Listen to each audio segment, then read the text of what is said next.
episode 5, the Randall Report.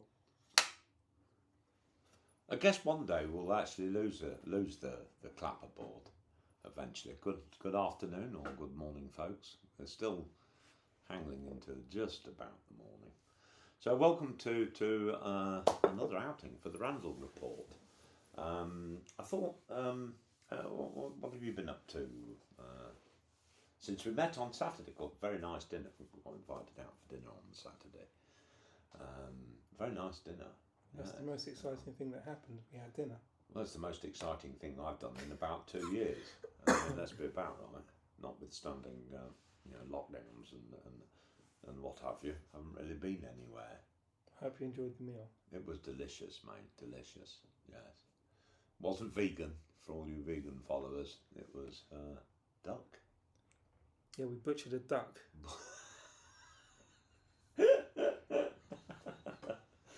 Anyway, I thought, you butchered a duck on Saturday, and now we're going to butcher a live podcast. Yeah. Why the hell not, eh? Any bits and pieces caught your attention in the news over the last few days? What happened?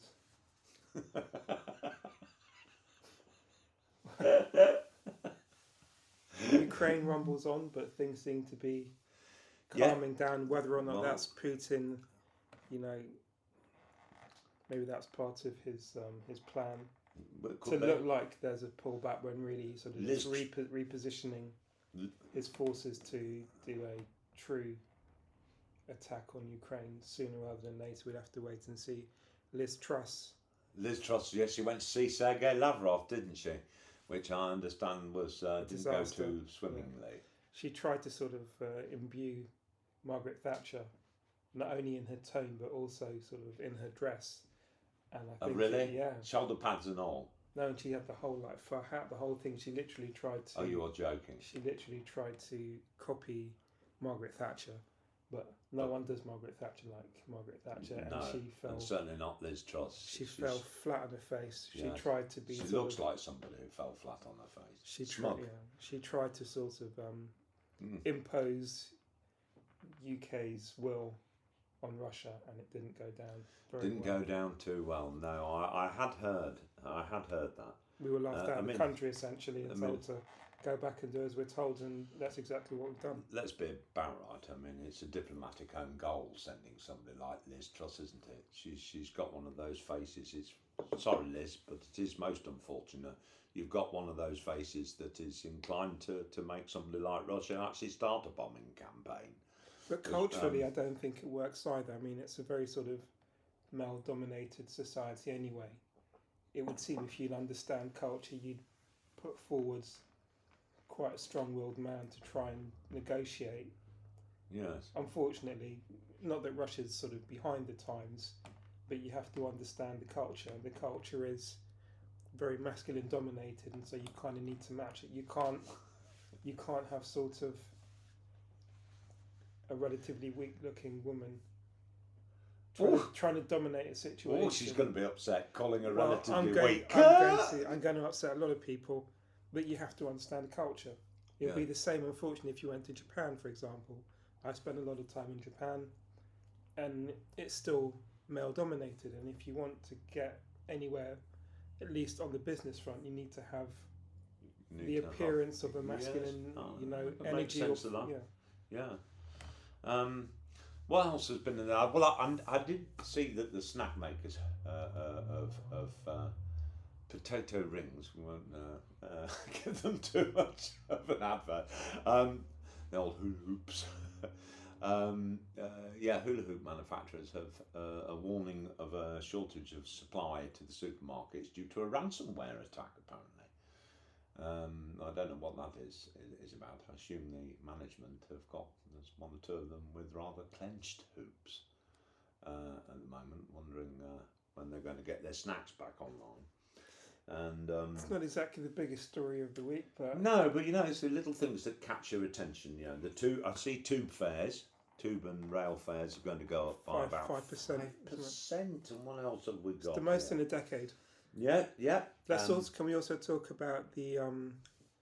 There was a huge cyber attack in the Ukraine was it 2 days ago? Yes. And they thought that might have been the beginnings. But it wasn't. What do you mean it wasn't? Well, they're all still where they are. No, but there definitely was a cyber attack. Yes. It affected defence systems, it affected the banking system in Ukraine. Yeah. And they thought that might be a prelude to an invasion. A wider attack. I did see something that from the Express earlier in the week, which said that they thought the time was going to be 3:00 on Wednesday, which seemed to me to be a bit like a soccer match, just before like a fixture. Yeah. You know, so make sure everybody got their 6-packs in front of the television. We're starting a war at 3 p.m. Half time. There'll be buns and sandwiches. And what else has happened, of course? Oh, yes, and we've had a sex offender escape from an open prison. Yeah. Although I had understood that Andrew had settled out of court. Yeah, he's hiding in Windsor. He's hiding in Windsor, yes. That's a disaster. That will probably be the next topic we discuss. Yes, we'll try Andrew, the wandering hands of Andrew. We'll try and be as diplomatic as possible with that one, but definitely we need to talk about... No sweat, of course. Yeah. And of course we also have our storms running through the UK at the moment. Yes. Trying to get to you today on a bike wasn't fun in the crosswinds because we were sort of getting 40, 50 mile an hour gusts today, which wasn't fun. Oh, a lot of crosswinds. A lot of crosswinds. A lot of people without power as well. You know, things are becoming relatively serious. So if you are out there, watch out because the weather's a bit rough. Wood. I've never experienced a power cut since I lived in London. How's that possible? Well, there just hasn't been one where I've been. And there used to be regular things when I lived up in Leicester. Of course, there were very regular things during the 3-day week, you know. Happens around me. 70s. Happens around me every once in a while. We get a power cut for a few hours here. Really? Yeah. Up in the posh neck of the woods. Happens well, not all the time, but once a year you'll get. Pretty humbling, I would have thought. No, you just get candles out. I remember once being snowed in the cottage I had up in Leicestershire for 5 days. I had to dig out the car. It had completely disappeared under the snow, and we had no heating or hot water or anything for 5 solid days, just the coal fire. And the village was running out of candles, so even that became a bit of a nightmare. But anyway, I thought today we'd talk about road hogs. So an apology for any outdated language for four-legged similar friends. This is not aimed at them. It's aimed at those people who occupy our public highway, and whether it be on mobility scooters, on bicycles, cars, pedestrians, and the like. And it seems to me that everybody hates everybody else. Cyclists hate drivers, drivers hate cyclists, drivers and cyclists hate pedestrians, and pedestrians hate everybody else. And then there's mobility scooter users, and of course apologies to the legitimate users of mobility scooters because of disability. But I suspect, before we move on to but they do take the piss, don't they? Sometimes. Well, do you know, yeah. Well, they take advantage of their situation. You know, they realise obviously they're on a mobility scooter. You have to be ultra aware of their presence either on the road or on the pavement. I don't know what exactly the rules are on that. But sometimes you'll see them literally in the middle of the road with an HGV behind them. Because they know that obviously they're not going to, you know, they know for a fact that the HGV driver isn't going to go around them. And they have to give enough space because you never know, you know, those things have got really small wheels. They might get stuck, they might tumble over, who knows what it might be. But yeah, there are some that abuse the situation, that others that aren't. I'm not so sure. You, just very quick on that one. The one time I had experience with a mobility scooter was when there was an old lady who was trying to get up, not a steep hill, but it was steep enough, and her mobility scooter didn't have the power to get up the hill. Right. So she was asking for help, like from everyone, and no one was willing to help her out. So I got behind her and pushed her up the hill. Right. Because I thought, okay, I can't leave her sort of languishing at the bottom of the road, so I'd help her out. Why is that funny? I just they're giving somebody a push start in a mobility scooter. They are bloody weird things. I mean, it's obviously it makes sense for people who are disabled. It gets them about and so forth. They don't require a license. But I'm just aware. I don't know whether you've been aware of this, but there are lots of people out there who've used them as a new form of transport because they don't require a tax disc. I don't think they even require insurance. I'm not sure. I doubt it. And they're not disabled at all. I've seen them in the jump off them, and usually I find it's always fag smokers. Don't know why. They might have an alternative disability. It might not be physical. Right. Okay. Then why would you need a mobility scooter if it wasn't a physical impairment? I don't know. But you can't deny someone a mobility scooter if they're claiming they're disabled in one form or another. No, but it's a bit annoying when you see a mobility scooter and then you see somebody jump up. That's just typical. We've got a knock on the door. We've got a knock on the door. Are we going to go and see who it is? I'm going to go and see who this is. This is live. This is what I love about live stuff. Bear with me one moment. Hold on 1 second, everybody. 1 moment. Hello sir, how you doing? I'm doing very well. No worries sir, nothing crazy. I'm ready to ruin your day. No, well, you have, because I'm filming a podcast in there. And we are live. Yes, that would be great. Thank you. That's comedy gold. That's brilliant. Who was that? There we go. I haven't a clue. I think it was a charity. He was wearing a badge. Very nice young gentleman. Kick him out. Kick him to the curb. Don't need him. Yes. The only downside, he did say he was coming back. Where were we? Yes, it's just those people I find, and I've seen them. They jump out of the mobility scooter, and they've got I mean, I'm a sort of fit and agile, but aged individual, but they jump out of these things with all the vitality of a teenager, and you think, hang on a minute, and then I've actually got run down by one in a supermarket. Speeding down the aisles. Well, you're expected to get out of the way, aren't you? Yeah, which is pretty difficult. And I think last week or the week before, I was in Tesco's. You should have stood. You should have stood your ground. Well, you must be joking, are Simon. you having What's going on? Okay, so. Is it the charity guy? Oh, dear. And guess what this is? This is one of those surveys. Hello?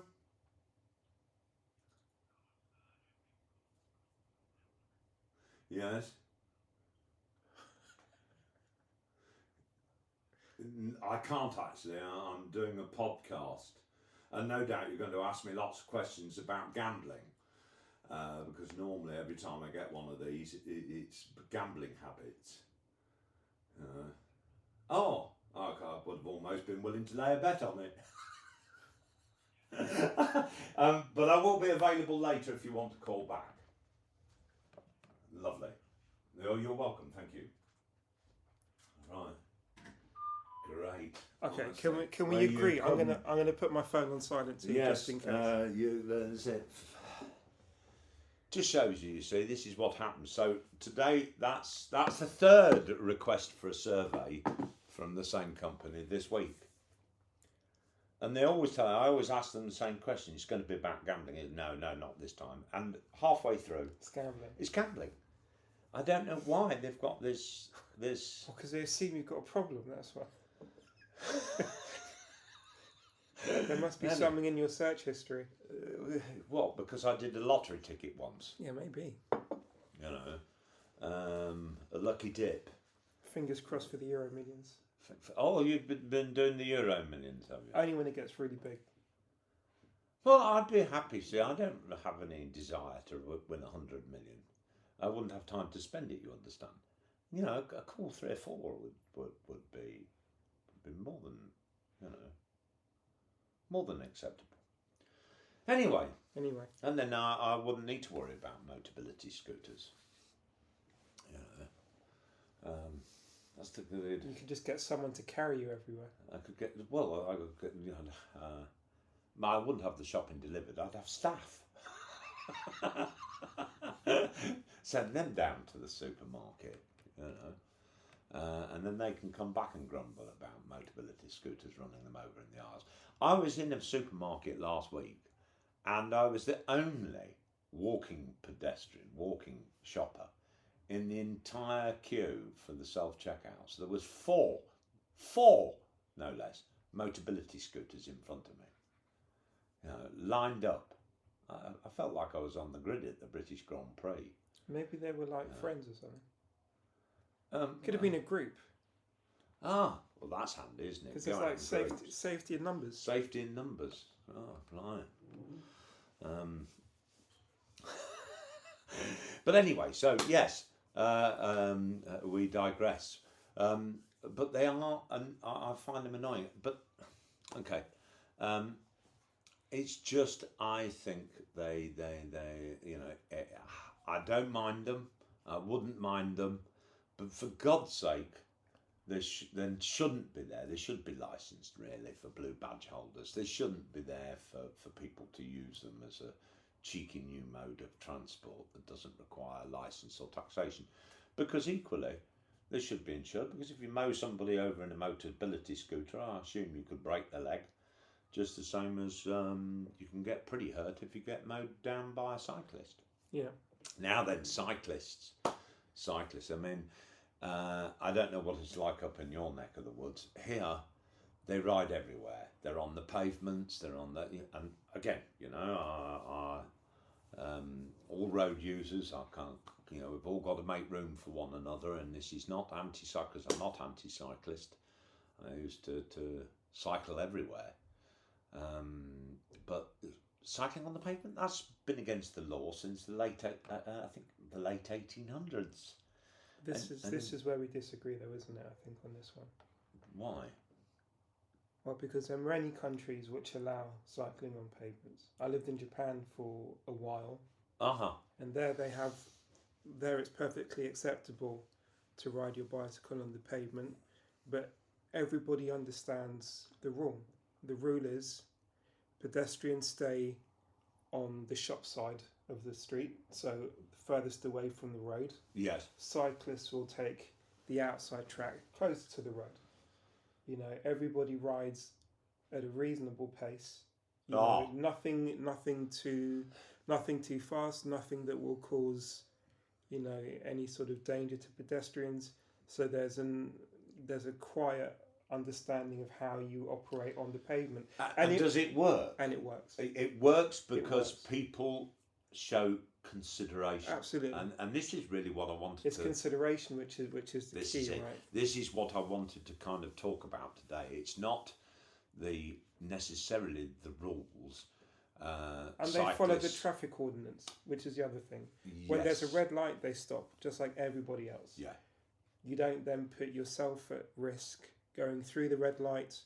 You also then putting pedestrians potentially crossing at risk, as well as cars who may then hit you. Yeah. And there is this sort of, now we have the new DVLA rules, which has a hierarchy of safety, and it goes from pedestrians all the way up to truck drivers and bus drivers. Gotcha. And so buses have the lowest hierarchy of risk, because obviously they hurt the most if they hit you. Exactly. And so you well, this is my point. So if a cyclist takes unnecessary risk, at the moment it would be the car or the motorbike or the bus or the HGV that would take blame. Right. So regardless of whether the cyclist operates within the rules or not, if they get into an accident, it will be the fault of the next one. Of the next hierarchy up. And this It's kind of an odd way of looking at it. I mean, I think we've just lost the ability to be considerate on the roads. When I was a young man, and here we go, we didn't have traffic light cameras because people knew to stop. We used to have the adverts on television, you know, what green meant, what amber meant, and what red meant. But people had a common courtesy. They weren't in all such a flaming hurry. Granted, the roads weren't as busy, but it seems to me to be less about rules and more about just human nature being more considerate, tolerant, respectful, and patient with one another. Because I see cyclists, for example, and scooter drivers driving up the opposite way of a one-way street. So when you're crossing the road, obviously you're looking for in the direction the traffic would normally come from, only to be mowed over from behind by a scooter. And I see cyclists on the pavements, car drivers using their telephones. I noticed there's a new rule. Apparently there was a loophole, folks, about using mobiles in cars. Mobile telephones, I thought, were illegal except to be used hands-free in a car. But apparently, until this new change to the highway code, there was a bit of a loophole, which meant you couldn't make a non-hands-free call or send a text, but you could play a game, which I find a little odd. So it was all right to run somebody down, providing you were playing Candy Crush. Yeah. On that note as well, the only incident I've ever had with a cyclist, again, this is around Victoria, and I was on the pavement. I had my headphones on, so that might have been a bit of an issue because I didn't hear the cyclist coming. But he was coming behind me, and he went right into me. Ouch. Now, he fell over because I'm not small, you know, so luckily I was able to bear the brunt of the impact, and he sort of like crumbled. I should imagine it was like hitting a brick wall, wasn't it? He sort of crumbled to the floor, but then he shouts at me, you know, for not being aware. Yeah. And I was like, well, hold on a second, but if you ran into me, how's it my fault? And I didn't understand that, and he was really getting quite heated. And I just basically walked off because I didn't want to deal with that. I was like, no, this is ridiculous, you know. You smacked into me. If anything, I should fall to the floor, call the police, and claim sort of like my neck hurts, and try to get, you know, a go payout to a or Harley something. Street physician and pay £100 to tell them that my neck's broken and try to get a payout. Yes. But obviously you can't do that because it's just bring up the ambulance. Yeah, I should have done the whole thing, but I didn't. Yeah. Those lovely teams of lawyers that love to try and extract money for nothing.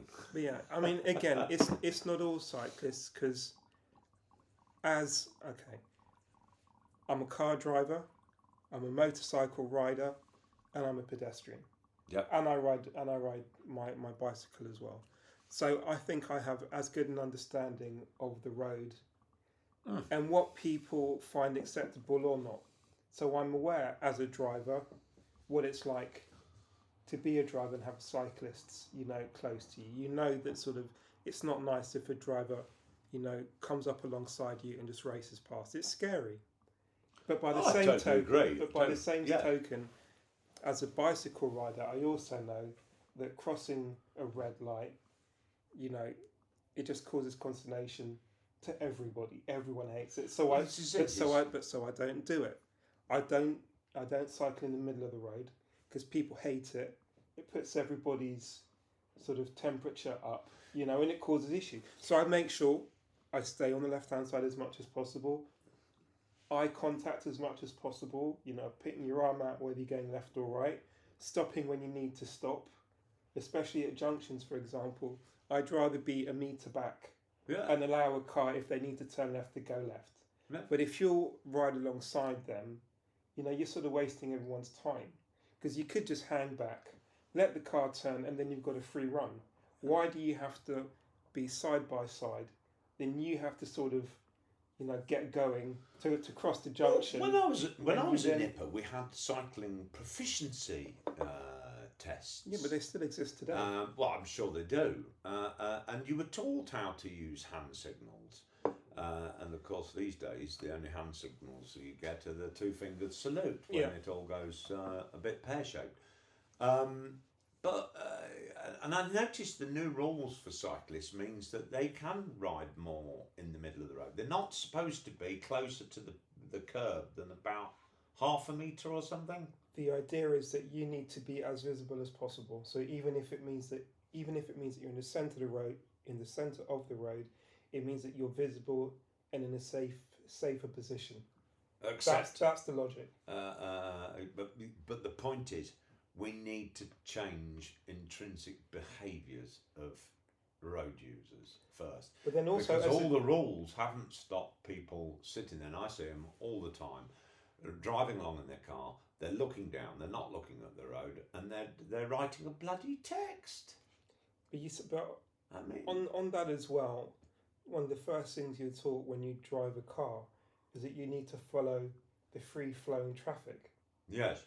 And that you shouldn't in any way cause the slowing down of free-flowing traffic, because that's incredibly dangerous.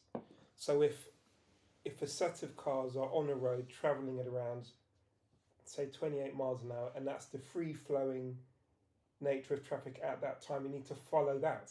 Because if you drive too slow, you become a danger to others. You become a danger to others. I think there used to be a rule for motorways about that. Is if the speed limit's 70, but everybody was driving at 70 and you were driving at 50, that could be deemed to be a hazard. But in fact, the police will stop you for that. Yes. Well, so they should. You should keep up with the consistent flow. I failed my licence first time round. Did you? But because even though there was, torrential rain, and I was on a country road, so it was 60. Yeah. The rain was so heavy, I dropped down to like 40, because literally I couldn't see a metre ahead of me. But excuses, mate. There's excuses. Okay, fine.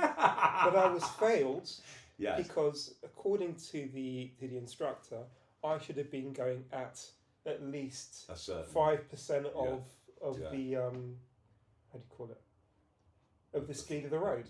So that's why I got failed. So I was like, okay, if that's the case, I understand it. And his logic was, if there's a car behind you who believes the speed limit is around 60 and you're going 10-20% below that, you've become a hazard. Gotcha. Now, the whole point of being in a city, for example, and the whole reason why we have roads, is that we're supposed to have efficient, free-flowing traffic, and that you allow vehicles to travel as quickly and as safely as possible, as that's part of the mass transit system. If you now have a bicycle that's in your way, he slows everybody down, right, and essentially also causes more pollution, because the slower you travel, the more pollutants you create. So this idea then of sticking bicycles in the middle of the road, as it were, in the middle of the lane, and 20 miles an hour, it's not necessarily a good idea. No, and reducing traffic to 20 miles an hour, in my opinion, is also dangerous as well as stupid, and it's also, in my opinion, not that great for the environment. But that's a very personal opinion, and there are many people who will disagree. But I find it ridiculous, and no one follows the rules. And the one idiot that does follow the rules is beat at. Gotcha. Because it's just annoying. So in theory, if we have more modern cars, more efficient cars, faster cars, surely we should then be allowed to drive at faster speeds, even in town.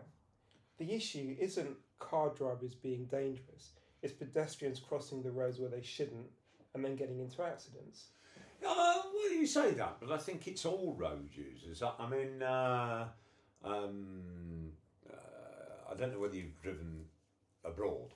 I mean, all the time. I remember about 20 years ago, driving in Marrakesh, and that's a really interesting scenario, because you go out on the dual carriageway where the good cars and what have you are all travelling at anything sort of up to 60 or 70 mile an hour, and the same piece of carriageway will be occupied by everything from cyclists to truck drivers to car drivers, buses, coaches, and donkeys and carts. And do you get many donkeys in Hackney? Well, arguably. Okay, let's be specific to where we are. There are no donkeys in Hackney. But the thing that struck me is that because you've got all this, it was really busy, and all these different road users all at differing speeds, of course, means that you've totally got your wits about you. Yeah. And you're driving with great care, because obviously you don't want to be suddenly finding yourself, piling into a donkey in a cart. And I think that's probably where we've got. Here it feels like there's too many rules and nobody's abiding by any of them. So, my point is you have cyclists, some riding around with the camera on the top of the head like they're somehow, above it all. And I can understand the desire to catch out road users, road hogs, as it were. But then you've got them darting across pedestrians when there's pedestrian crossings, when there's the cars are stopped and pedestrians are halfway across, and suddenly there's a black bike flashing past you. You've got them on the pavement, which they're not supposed to be riding on the pavement at all. That's the law of the country. And it just seems to me that even though we've had the general rules for the use of mobile phones and what have you for God knows how long, I still see far too many people risking both the lives of the passengers and other road users and pedestrians, busy sending texts because they can't leave it alone. Yeah, mobile phones is a huge issue for car drivers. I'll absolutely agree. Even on a motorbike, because you're slightly elevated, you can see into people's cars. Yeah. And sort of, you'll go past, let's say, 8 or 9 cars, one of them will be on their phone. Yeah. Either a glance or sending a message or something or other. And yeah, it's that is really, really dangerous, I have to admit. So I guess the question is today, have we lost the ability to just operate within a sense of common courtesy and tolerance to other road users? Have we become so totally impatient? I mean, I'm sure you've been a victim to it on the motorways when you need to get into people who change lanes. So something that's a bugbearer of mine.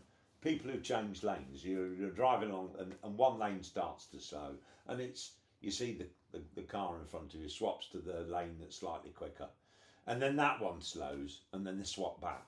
So the same car is crossing all the different lanes, and 10 minutes later they're still only 3 meters in front of you. They haven't gained anything. It just seems to me to be totally counterproductive.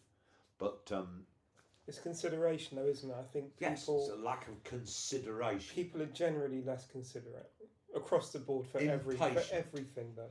It's not only about road users in general.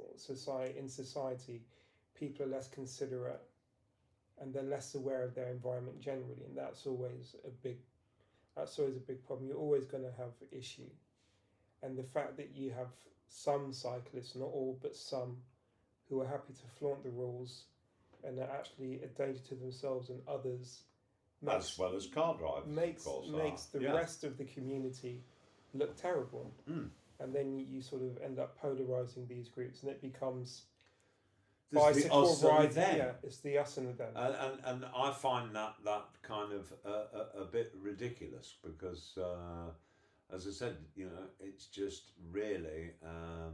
Because I noticed some of the cyclists, they go the hell of a lick, including on the pavement. And if you've ever been caught by a cyclist, the pedal on the leg, you can get a nasty old gash from it. You can have some nasty old spills. The problem as well is that police don't seem to stop cyclists who break the rules. No, they don't.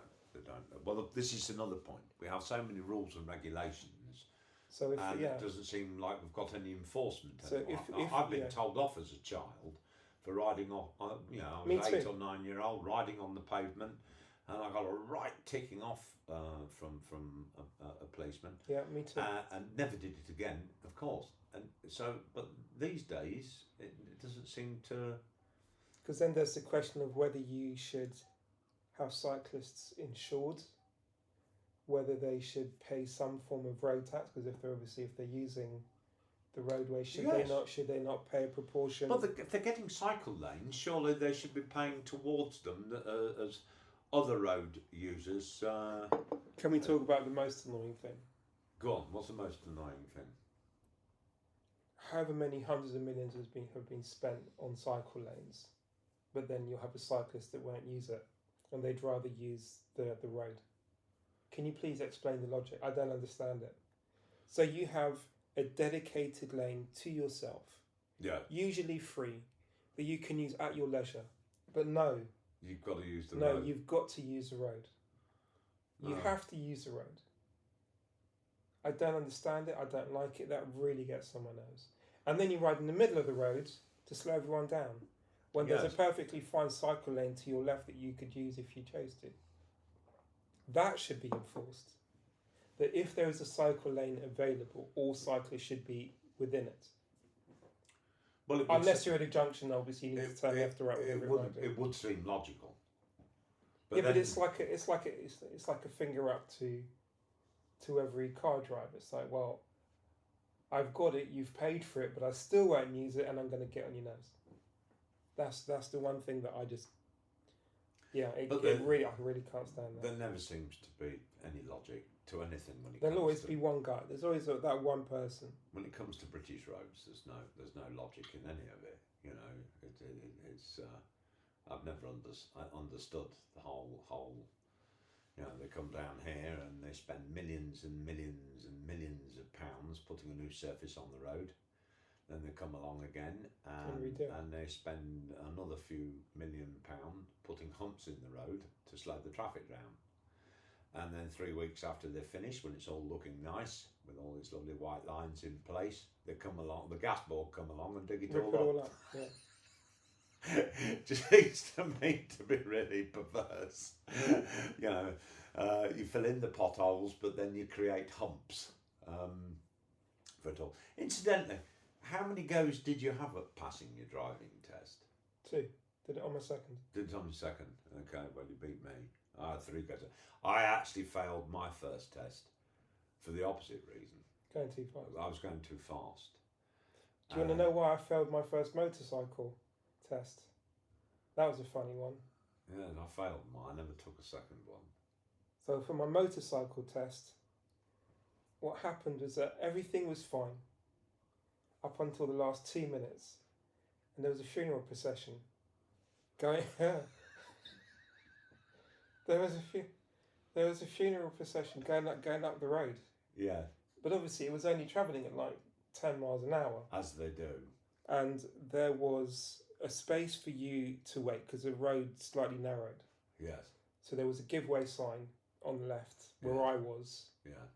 And then sort of 20 metres, 30 metres down the road, there was a funeral procession. In my mind, I was thinking to myself, logically speaking, funeral procession, going really slow. I'll have plenty of time to go past, you know, even though the road was narrowing, there's plenty of space, and I'll go. So I went. The funeral procession hardly moved, you know, got to the testing centre, and he failed me for not giving way to the funeral procession. I started laughing, and I was like, well, hold on a second. They were going at like 5 miles an hour. There was no danger, like there was no hazard. You had plenty of time to get out. In... But according to him, I should have waited, even if it meant waiting for potentially 2 or 3 minutes for the thing to go past me, because it wasn't one car. It was like 50. Yes, it's always. So I should have waited apparently for 50 cars to go past, and then I could have gone. So I don't know, either he didn't like me or something like that, but I failed for that first time. Well, maybe it's one of those myths But I always understood, I was always told that they had a quota. And if their quota was filled, they'd find an excuse to fail you. Really? Well, it did fill. I mean, I didn't pass my driver's test. I passed it on the third outing. So family-wise, Maybe we shouldn't be discussing this topic. I was the runt, as it were, because both my brothers passed the first time round. The first time I got, as I said, I dipped over the speed limit by about a mile an hour, and he failed me. The second one, I can't remember why I failed the second one. It was for some minor, it wasn't obvious to me, and I didn't feel like I'd made a mistake. And then the third one, I'd got it into my head that I was going to fail. It's like, this is just not going to work. This is not working for me at all. And yet I already had a Canadian driving licence by this stage. And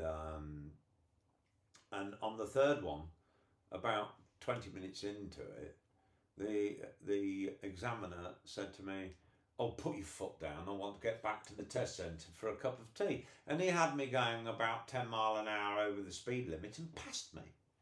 Maybe So you needed to go for a wee or something. It just seemed to me to be a bit... like arbitrary, sort of. Maybe. Yeah. So, yes, third occasion I passed. And, I don't get me wrong, I had a few accidents when I was young, as we all do. But I don't think I was a shit driver. Generally I've been a safe and considerate But at this point, road user. At this point, we should say that we're both estate agents for a while, and Yes. we would make We use of. apologise profoundly So we used to for make. engaging in careers that are not popular amongst the public. But we made you. But hold on. But we used to drive an awful lot. Yes. So I think just by nature of our jobs, we became much better drivers because we were in the car all the time. When I was designing fashion and travelling up and down the country, Yeah, but motorway driving isn't like city driving. City driving is much harder. I'd always arrive at a city, driving Yeah, around okay. Manchester, Birmingham, Leeds, you name it. I've been around it, God knows how many times. And on one occasion, driving to France around the Paris Périphérique 10 times on one day. That's a mistake. Totally, and I felt like I was stuck in Groundhog Day. Yeah, that's not fun. I've done that. It's I've done that horrible. once and never again. Yeah, not advisable. So there we go. So a little bit about the miscreants that use our roads and don't consider other people. So I think it's less about the rules. Motorised scooters, by the way, Yes. they're a proper danger to society. Oh, you mean the electric scooter? That can do 30, 40 miles an hour. Yes, Those things are crazy. I saw one yesterday pulling into the road up here, and they had a passenger. Yeah, I've seen that. Two They had a abreast. passenger. And it just seems to me to be ludicrous. Yeah, we all. That's properly dangerous, I must admit. And obviously, I know these days cyclists wear their helmets. I don't. Well, do you know what? I should do, but I don't. Those helmets that cyclists wear, I'm never sure which way round they go on your head. Doesn't matter. You mean it is? No, it's not entertaining. No, there's a definite. There is way a of- definite front and back. Yeah, of course. Yeah. Where the label is, I suppose. Still looks horrific, which is why I refuse. Never had them when we were kids. I think it would have probably put me off cycling. If it's your time, it's your time. That's the way I kind of look at it. So, but I wouldn't cycle on the roads today, because I think the issue isn't the cyclist. It isn't the road, the driver. It's everybody. A lack of consideration. And on that note, I thought I'd find a little quote this week, and I thought that I was trying to find a quote that was suitable for the kind of... That's kind of the point of the quote of the day. It is kind of the point, well, isn't it? But of course, we were interrupted rather a lot. I did a good job I didn't elect to do the survey, wasn't it? A bad attitude is like a flat tyre. You can't get anywhere until you change it. Actually, do you know what? That quote sounds as though it belonged in a Christmas cracker. It kind of feels like there should have been another sentence added, but I liked it. Yes. I think next time I might read one of my poems, you know. No, please don't. But, I'm told some of my poetry's rather good. One of my ditties. And on that note, good day to you all. Until next time. Thank you for watching.